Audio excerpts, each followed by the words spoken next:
মাসিকের সময় সঠিক স্বাস্থ্যবিধি মানা। মাসিক একটি স্বাভাবিক প্রক্রিয়া, যা প্রতিটি মেয়ের জীবনের গুরুত্বপূর্ণ অংশ। কিন্তু দুঃখজনকভাবে এখনও আমাদের সমাজে মাসিক নিয়ে অনেক ভ্রান্ত ধারণা, লজ্জা আর কুসংস্কার ছড়িয়ে আছে। এর ফলেই অনেক নারী সঠিক স্বাস্থ্যবিধি মেনে চলতে পারেন না, আর এর কারণে তৈরি হয় নানা রকম শারীরিক সমস্যা। অথচ সামান্য কিছু সচেতনতা একজন মেয়েকে মাসিকের সময় সুস্থ, নিরাপদ এবং স্বাভাবিকভাবে জীবনযাপন করতে সাহায্য করতে পারে। মাসিক চলাকালে সবচেয়ে গুরুত্বপূর্ণ হল পরিষ্কার পরিচ্ছন্ন থাকা। এই সময় শরীরের ভেতর থেকে রক্ত বের হয়, আর সেই রক্তের সংস্পর্শে জীবাণু সহজেই বৃদ্ধি পায়। তাই সঠিক স্যানিটারি ন্যাপকিন, মেনস্ট্রুয়াল কাপ বা পরিষ্কার কাপড় ব্যবহার করা খুবই জরুরি। বাজারে এখন বিভিন্ন ধরনের স্যানিটারি ন্যাপকিন পাওয়া যায়, যেগুলো সহজে ব্যবহার করা যায় এবং জীবাণু প্রতিরোধে কার্যকর।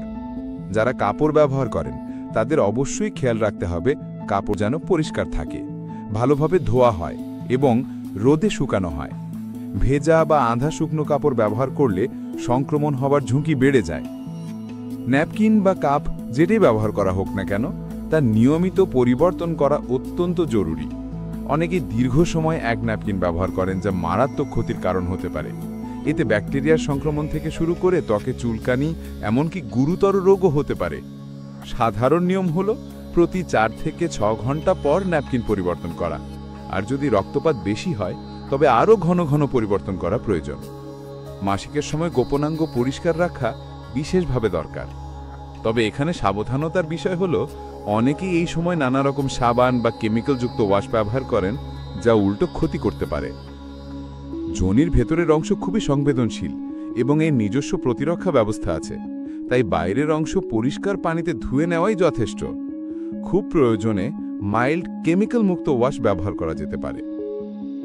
এ সময় অন্তর্বাস নিয়েও সচেতন হতে হবে।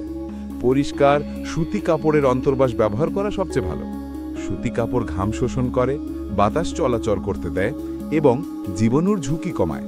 টাইট পোশাক বা সিনথেটিক কাপড় এই সময় এড়িয়ে চলা উচিত।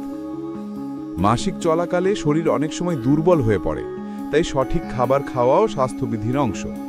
আয়রন সমৃদ্ধ খাবার যেমন শাকসবজি, ডাল, ডিম, মাছ, মাংস খেলে শরীরের শক্তি বজায় থাকে এবং রক্তের ঘাটতি হয় না।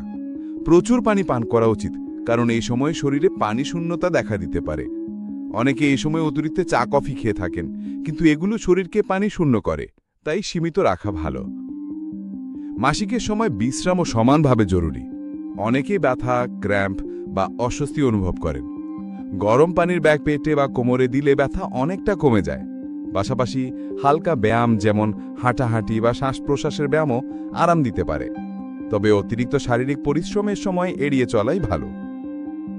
আরেকটি বিষয় হল মানসিক স্বাস্থ্য। মাসিককে ঘিরে অনেকেই লজ্জা, সংকোচ আর মানসিক চাপ অনুভব করেন, কিন্তু এটা একেবারেই অপ্রয়োজনীয়। মাসিক কোনো রোগ নয়, এটা একেবারেই স্বাভাবিক একটি প্রক্রিয়া। তাই মেয়েদের উচিত নিজেদের স্বাভাবিকভাবে গ্রহণ করা এবং আশেপাশের মানুষদেরও উচিত সহানুভূতিশীল হওয়া।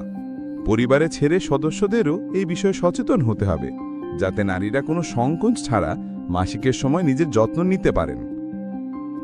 যদি মাসিক চলাকালে অতিরিক্ত রক্তপাত হয়, টানা কয়েকদিন ব্যথা সহ্য করার মতো না থাকে, দুর্গন্ধযুক্ত স্রাব বের হয় বা অনিয়মিত মাসিক দেখা দেয়, তাহলে দেরি না করে অবশ্যই চিকিৎসকের পরামর্শ নিতে হবে। অনেক সময় এগুলো বড় রোগের লক্ষণ হতে পারে।